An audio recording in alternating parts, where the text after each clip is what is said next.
Hai, Assalamualaikum semua. Are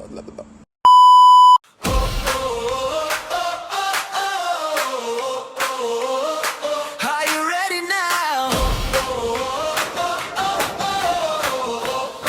Detik bermula dengar. Hai, Assalamualaikum semua. Okay, hari ini adalah hari pertama latihan untuk show untuk open house kedua pada raya tahun 2026. Alhamdulillah, rezeki Tuhan bagi kan. Gitulah awak ya. Jadinya mohlah tengok benda apa yang kita berlatih hatinya. Macam biasa.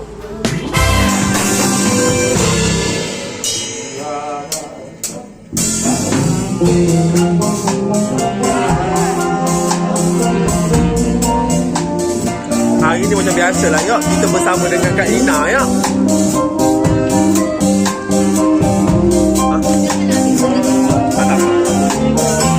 Ini dia. Inilah dia. Ya. Okey Ahmad, macam biasa lah ya. Kita latihan dulu ya. Okey, untuk pengetahuan awak semua ya, kawan ni dah menyanyi dengan grup ni sejak dari kecil lagi ya. Makna katanya ya, abang-abang band boy ni belaka ni ya, melihat kawan membesar depan mata dalam band ni ya.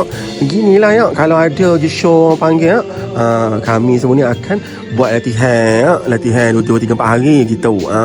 So ini adalah latihan untuk show yang akan datang ni pada 8 hari bulan April gitu.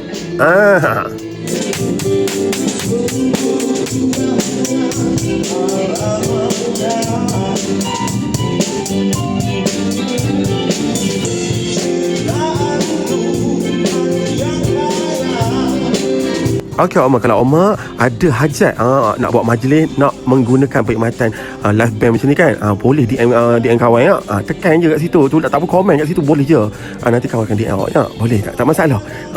Nak lagu 60-an ke, nak lagu tradisional ke, jangan lagu punk sudah ya, mampu.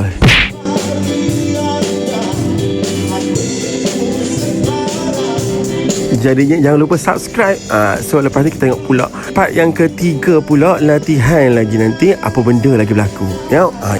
Lepas ni awak jangan risau ya. Kawan akan share belaka-belaka daily vlog untuk awak semua, untuk tonton awak semua, untuk bagi ramai lagi yang kenal channel ni.